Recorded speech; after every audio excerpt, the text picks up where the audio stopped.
The VN-20 is China's newest infantry fighting vehicle. Revealed in 2022, this 50-ton beast is set to become Asia's largest IFV ever produced.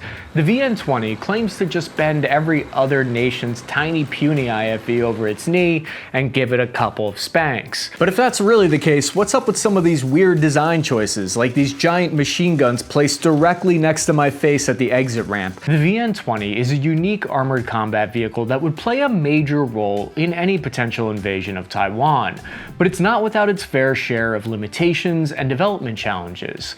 I want to know if this is just another Wish.com knockoff from Xi Jinping, or does the VN-20 really represent a technological leap ahead of the United States? In order to find out, we'll have to dive deep into China's mysterious defense industry, largely run by the state-controlled company Norrinco, and see how well their newest IFV aligns with larger CCP objectives. The VN-20 armored vehicle concept first debuted as a simple tabletop model at an arms show in the United Arab Emirates in 2015. At the time, the top military analysts thought that it was ridiculously huge and likely just a fever dream that would never enter production. When I say many military analysts, I feel like I'm saying that with the same credibility as ancient alien astronaut theorists.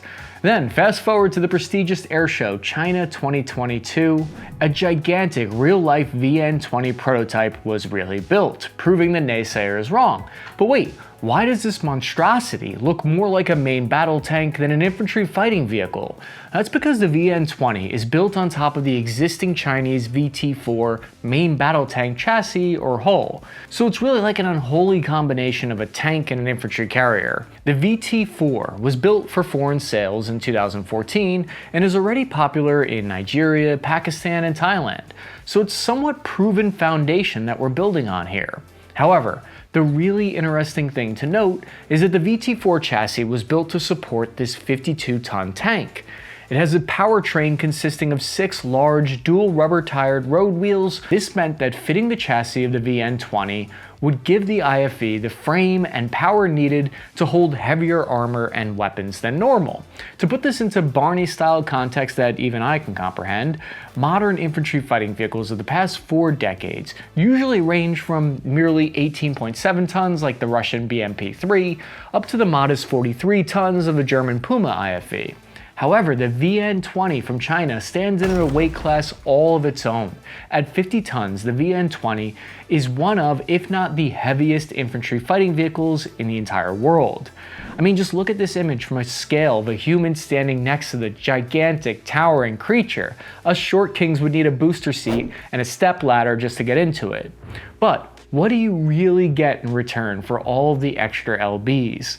The vehicle has room for 3 crew to work this insane number of weapon systems that it has on it that I'll get into in a second, plus 6 dismounted Chinese infantry soldiers in the rear compartment who are ready to rock. This is when it dawned on me. What we're looking at here with these specifications and capabilities with the VN-20 is a shock trooper vehicle. This thing is meant for assault offensives, to take ground in operations, meant to punch through stubborn defensive lines. But this extra armor and weapons creates major trade-offs. One of the possible limitations with the heavier standard weight could limit the VN-20 from adding additional armor and weapons packages in the future, although I'm not sure what you could possibly hope to dream to add in terms of extra armor. According to reports, allegedly it's equipped with level 6 Stang 4569 rated armor, which means it can stop up to an incoming 30mm cannon round.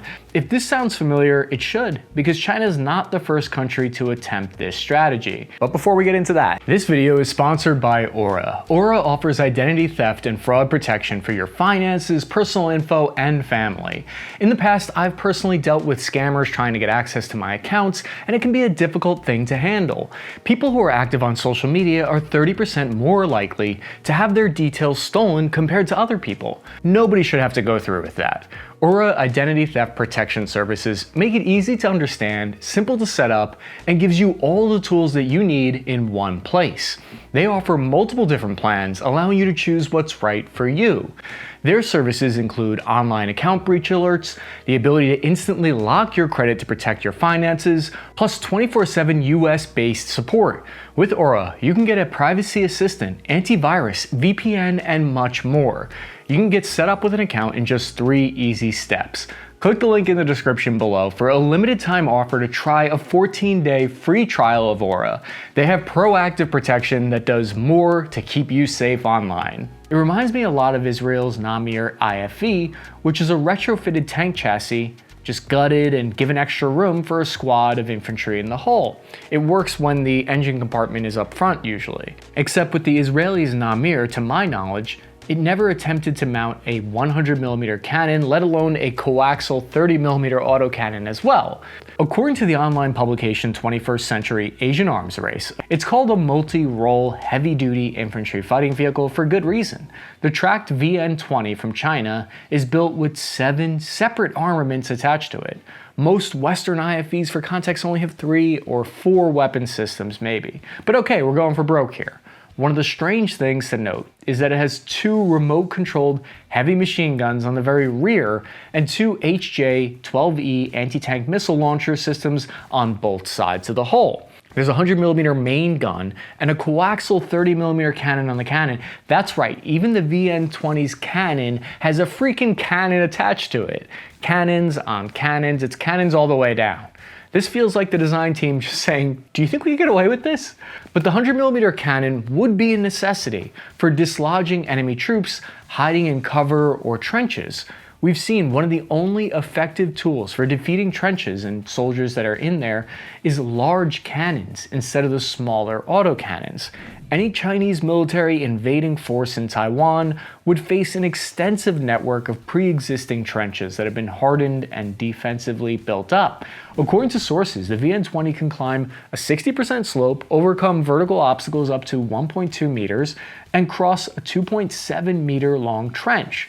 Looking at all of these performance metrics, this is about standard across IFVs. What is not standard, however, is the ability for the Chinese VN-20 to do this while maintaining this heavy level 6 Stang protection, which calls into question whether the numbers about this Chinese vehicle are accurate or if they're exaggerated. The 2 machine guns in the back instantly caught everyone online's attention and imagination. If you want to talk about asshole designs, this vehicle has it. Those machine guns aren't even mounted on the top, they're directly next to where soldiers dismount. So if you drop ramp and leave the vehicle, while those things are firing, you will be instantly disoriented and deaf before you even hit the battlefield. Add to that the insane danger of having 2 machine guns directly at your head level, and this is up for my nomination of asshole design of the entire year. You have a 100% chance of running to the left or right after dismounting and going directly into a face full of bullets from your own vehicle. Now, I'm no genius. All I do is I write hua on this. This is not any real notes, but some YouTube commenters who are smarter than me on another video about the VN-20 pointed out that maybe this is exactly what the designers at Norrinco were planning for. Maybe the rear-facing machine guns are meant to prevent your soldiers from fleeing or running away from the battle. As much as I like to poke fun at China because they are a rival military, at the same time I have respect for opposing forces and try not to underestimate them. In reality, what I think this feature is really doing is that it's especially useful for troops operating in an urban environment where the direction of the enemy attack could come from all sides. This makes sense in a Chinese military invasion of Taiwan, where nearly 80% of the population there lives in an urban environment and they continue to urbanize. But while we're poking fun at weird design choices, we need to look at the 2 additional massive external fuel barrels conveniently placed at the rear of the vehicle, above a single hydraulic ramp and the only exit and entry for accompanying infantry. This means that even if you manage to get the motivation to dismount right next to 2 machine guns going off on either side of you, you also get baptized in diesel fuel as you exit the vehicle. If either of those 2 canisters are leaking or damaged, so it's just going to pour right on top of you. It's also probably going to make it difficult for machine guns to have a 360-degree view up top. Now I'm just realizing that's probably why they put the machine guns lower at head level. Both sides of the vehicle are protected with 3 levels of armor that include standard armor plating, explosive reactive armor, and wire caged armor, SLAT. This is a very important concept to understand. On the VN20, it appears that the SLAT armor protects the troop hatch in the rear, the lower portion of the sides covering the suspension. The design is built to disrupt shaped charge projectiles like RPGs. This might look like a lightweight cage that you could easily bench press, but the actual weight is many thousands of pounds, which can be a serious engineering problem. This can be enough additional weight to stress a vehicle's mobility and suspension systems and cause the thing to fail constantly, like how we saw with the American Striker IFV when it was first given this SLAT armor. According to Norinco engineers, the VN20 offers a ballistic and mine protection level 6 Stang, the absolute highest armor rating according to NATO standards. Level 6 means that the VN20 is capable of withstanding direct hits from a 30mm armor-piercing fin-stabilized discarding sabot, or other armor-piercing ammunition at only 500 meters distance. So the American Bradley would bounce right off it essentially. Allegedly. In comparison, the M2 Bradley from America, standard infantry fighting vehicle, is around level 4 Stang, able to withstand 14.5mm without additional armor.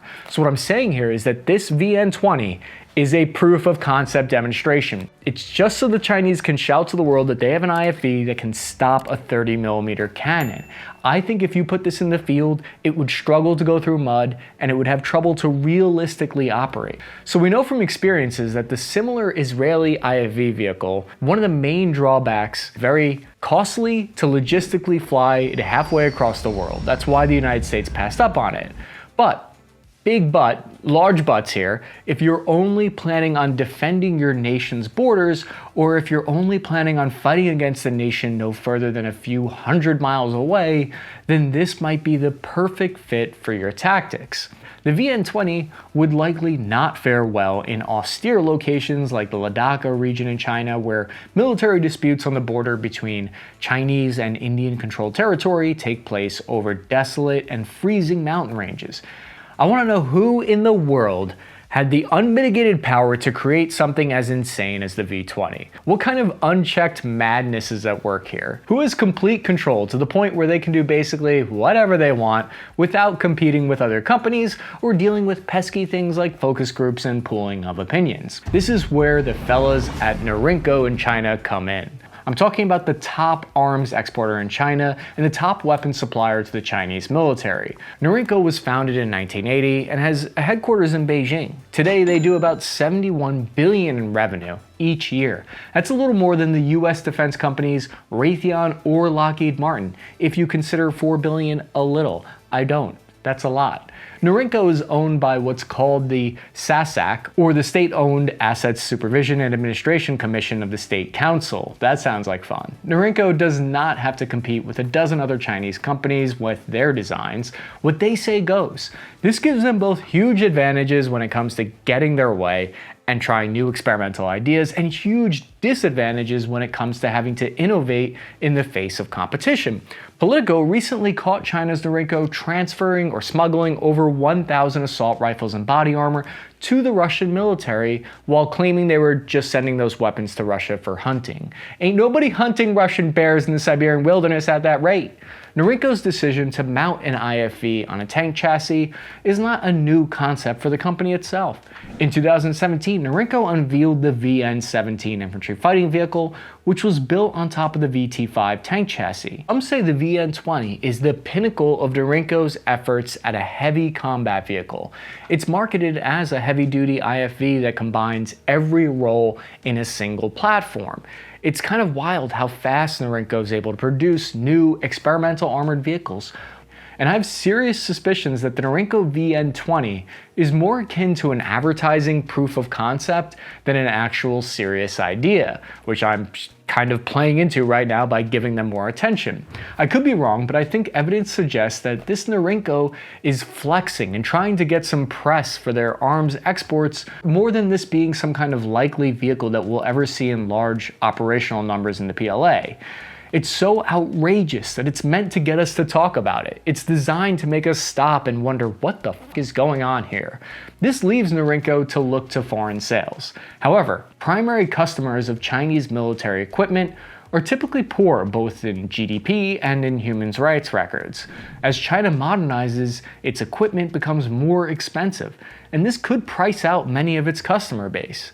Meanwhile, Western equipment has often held a monopoly over lucrative foreign contracts. They're also hoping to export the VN20 far and wide across the world. In fact, the UAE is already reportedly currently considering acquiring a large number of the VN20 Chinese vehicle. Could China use Norrinco's more expensive and modern equipment as debt traps for poor nations struggling with security? This would consist of China giving out predatory loans for poor countries to buy the VN20 military vehicle, only to use that debt later to its advantage. But that's probably not what we're seeing here. This strategy would rely on these nations being interested in purchasing these items in the first place. The VN1, Norrinco's first IFV and most affordable unit, reportedly was only purchased by 2 countries, Thailand and Venezuela. Further research shows that the global arms exports from China have actually fallen 23% from 2018 to 2022. So if the Chinese military doesn't really need it, and foreign militaries are not likely to buy them in significant numbers, what's the point of the VN20? Well, for me, it tells a bigger story. Oscar Wilde once said, "Imitation is the sincerest form of flattery." Since the 1990s, China has gone from copying Russian military hardware to copying American military hardware. Its desire to continually showcase the world's most protected or the world's most armed vehicle is an attempt to portray itself as a peer to the United States in the military domain. Meanwhile, trading speed, versatility, and troop capacity for protection and armament is a signal that the Chinese military is asking for vehicles that are fitted to operate in more dense, threat-prone environments.